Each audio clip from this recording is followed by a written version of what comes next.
Kari Cuffe, and I'm from the Gold Coast, Australia. Awesome. And we're in Shanghai together, We're which in is Shanghai. amazing. Why are we in Shanghai? For a Buddhism and Technology conference, which I was invited to by Robert Alexander, and I'm so grateful because at this point it has blown my mind in ways that I didn't expect, and also in strange and unusual ways. I've met really amazing people like yourself. So I was excited to talk to you because you are a dancer. And I feel like there is so much to be learned from dance in designing virtual reality experiences, because now we've put down the keyboard and the mouse and even the smartphones. So what will we do in this world where we use our whole bodies to do things the way it should be? I'm so glad that technology has moved in that direction, because I've felt very limited by text for a long time, and now that they have like the voice memos, I'm so grateful, because I'm really not I censor myself a lot when I have to like actually think about grammar, and such a perfectionist when that sort of stuff comes up. So it's really nice to be able to just like throw someone, and then to be able to video myself and like express myself. I do a lot of movement just every day, and it doesn't occur to me that people don't read that in a text. So a lot of the inference and like smaller things are lost. So with virtual reality moving in that direction too, I just feel like there's just so many more ways that people can enjoy and like learn that their bodies are so much a part of who they are. And I think that really helps people get more grounded, more in their bodies, and also learn how to interact with themselves a bit differently. So how do you think about expressing with your body? How do I think about it? I don't. So many years of ballet training, and then also lyrical and theatrical, and then I learned about musical theatre, and I did my first musical when I was 16. I did a Gold Coast Arts Centre production of Footloose, and I like met all these crazies who were totally on my level, and I was like, you really like don't even, you just like are in it. And I was like, yes, I found my tribe. Finally, there are people like me on the planet. And I didn't feel like such an alien anymore. So I don't think about being in my body. My hope is that we will have things in VR and AR that make us more playful and creative. And the question in that is, do you engage that playfulness in your work, or are you using choreography? Both. I use choreography and also improvisation, but also just in the way that I conduct conversations day to day. Like, it really isn't unusual for me to do something really goofy because that's just how I feel, or that's how I want to express myself. And I'm really, really excited to see more of that in virtual reality rather than less. And I do understand that whole, like, if I can talk to a screen, then why would I talk to a person? But there's something very obviously tangible about talking to a human. And if I want to spend some time in like outer space dancing with like my virtual reality friends, then that's even more awesome, because I like to be an alien on like a unicorn planet. That's amazing. You were talking about the way that you speak and you use your gestures. Also, living abroad for so long, I learnt that charades are your best friend. I don't speak a second language. I've tried several times. I'm really bad with picking up second languages, apparently. And so I felt like my quickest, easiest way was to act things out. I really need this, please. I love that gestures are so tied into language, and they're like the bridge between language that is either spoken or read and the body. And it turns out that they are processed by the same part of the brain as language. And even blind people will gesture, and it's not because they have learned it. They obviously haven't they didn't like put their hands on somebody's arms to learn how to gesture. It just is a thing that arises out of the body when you are speaking. My hope is that because VR and AR are such big movement-based things, that we will have dance games. If you could wave a magic wand and make dance games, what would it be? Well, I mentioned the unicorn on an alien planet Which thing. I love. Somebody go do that right now. Yes. You could be a unicorn. Yes! Or you could be a... That's what I want. You can be in different bodies. Exactly. There's just all these amazing things that I love about unicorns. So if I could be a unicorn and like be in outer space, which is another, like having no gravity is something else I'd love to experience. So that would probably be my like number one, because movement is so, like I recently did a synchronized swimming show and it's like so incredible to be weightless. And also I do a lot of aerial work, so being in the air is also kind of similar, but obviously gravity's like, and when you, you know, when you have to do a chin up, it's a little bit different from being in the ocean. Yes, very different. So yeah, weightlessness, that would be amazing. A lot of people who are designing for VR and AR now are using this assumption that you work and you sit in a chair and you have a desk in front of you, but your work is not anything like that. Thank goodness. I have a back injury. So if my work was like this, I would actually be in a lot of pain, a lot more than I already am. So chronic back pain really does affect my day, and like I'm so grateful that my work is not in a chair. So I want to break people out of this assumption that they either have to have people standing and doing things like this with their arms up, which gets tiring very fast, or that they are seated on a sort of swivelly chair. I mean, like, what else? Broaden our horizons.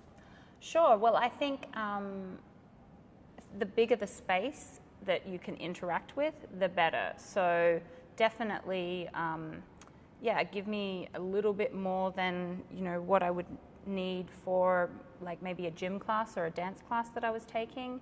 But then you said about like this, I'd rather not think about this and think maybe about giving people props in the VR situation, so they're more likely to use parts of their body they don't expect, like fans. I do a lot of Chinese fan dances, which I know sounds weird, but yeah, you learn to use your body in like finding out that there's like left and right fans in Chinese fan dances. I was like, are you serious? Yeah, this sort of shit is like, what?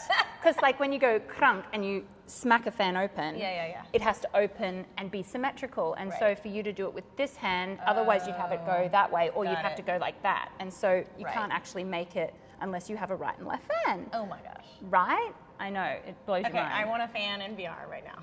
Yeah, so crunk and do like a proper Chinese fan dance would be amazing, because people would use their hands differently. Also, like you said with the wand, I do that with a lot of little kids. I do a lot of tutoring and different games that encourage them to pretend to be someone else and also pretend to have, you know, magical powers. Giving them a prop that makes them feel like a wizard or a princess is like shortcut to happiness. And also, I guess there's several other things that you could use. I mean, I know it sounds kind of weird, but like a hula hoop is something also a lot of people don't use their midriff, and it's like at the core of who you are. Yeah. So I think a hula hoop could be really interesting as a prop, or I mean, even to use like I have a friend who's a rhythmic gymnast, and like what she can do with a ribbon or a ball is like, like have someone with a hacky sack on their foot having to keep it in the air and like maybe use their arms at the same time in a more advanced level would be a way to engage people. And like, I think that's a very good point about making sure that the movements that you're asking people to do are symmetrical. Not only because some of your players are going to be left-handed versus right-handed, but just because it's more healthy, and for sure, people you have to keep people balanced. Exactly. I repeat, strained injuries at Moulin Rouge definitely made worse by the fact that so much of the choreography is one-sided. Yeah, right. Sorry. I love you guys. Put props in left Thank hands you so much. as well as right hands. Make sure that you're encouraging people to use their non-dominant hands for things. Exactly. Yeah. So different emotions are created by different sorts of poses and the way that you exert yourself. So like, can you give us an idea of how differently you felt doing the can-can versus being a character with a fin, or some of the other things that you've done? Absolutely. For me, at the core of being a dancer, after the movement quality is sort of, or even before the movement quality is properly sort of internalized, I feel like a big part of the way I dance comes down to the emotion I feel when I'm doing it. So a super sexy tango, even if it's with a gay guy, looks very different and feels very different to like a can-can, which for me I did best when I was super angry. My best can-can is like when I want to rip someone's head off. and like shove it under a bus. Because you're screaming, like that's how you get your energy in can-can, and I love it because I can vocalize as well as being given permission to like jump and throw myself across the stage. I'm also really like screaming at the top of my lungs. I'm not going to break you, but that's what you do in can-can, and like, you know, and that's so different from like a love story that I'm telling with, you know, a lyrical piece or a Chinese fan dance that again like is very traditional but also like culturally significant. So you were talking about the vocalizations that you did in the can-can, and I really want to encourage people who are creating experiences to use vocalizations. So we have a microphone on the headsets.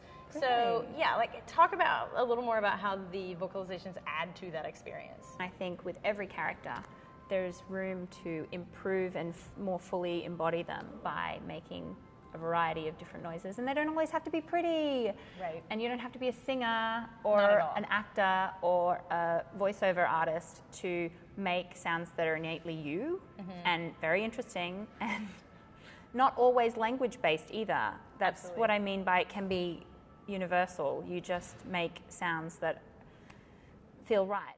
For me, I'm very interested in the ways in which different movements and exertions create different feelings, and dance is very much doing that. So how do you think about how those two things connect? Being absolutely furious and wanting to like rip someone's head off and throw it under a bus was the number one way I found to do a really effective, very well received can-can. So yeah, I was always tapping into my anger. Robert does a similar thing with the haka, which I think is really interesting, and I'm totally about war dances. I find them and several other make-believe circumstances to be the absolute most effective way to get little kids who don't really properly understand how to be in their bodies to pretend to be someone else. Immediately they're like, I'm a wizard. Okay, I get that. I have a stick and I am casting a spell, or I am angry and I'm gonna like fight my other enemy, and it's so fast and so immediate, and like when they get it, you see it like instantaneously, and that's my favorite thing about dance. Beautiful. It's a shortcut to happiness. Why don't people realize this? Do more of it, all of this, all of the time. I don't care how you're feeling. I didn't sleep last night, and yet like being big and vivacious or like boisterous for the sake of it, it's like pretending to smile. That actually makes you happy. Laughing, just pretending to laugh, your brain is like, okay, we're laughing now. Yeah, let's have a good time. We're having a good time. Everything's okay, I'm just trying to act my age. Everything's okay, I'm just trying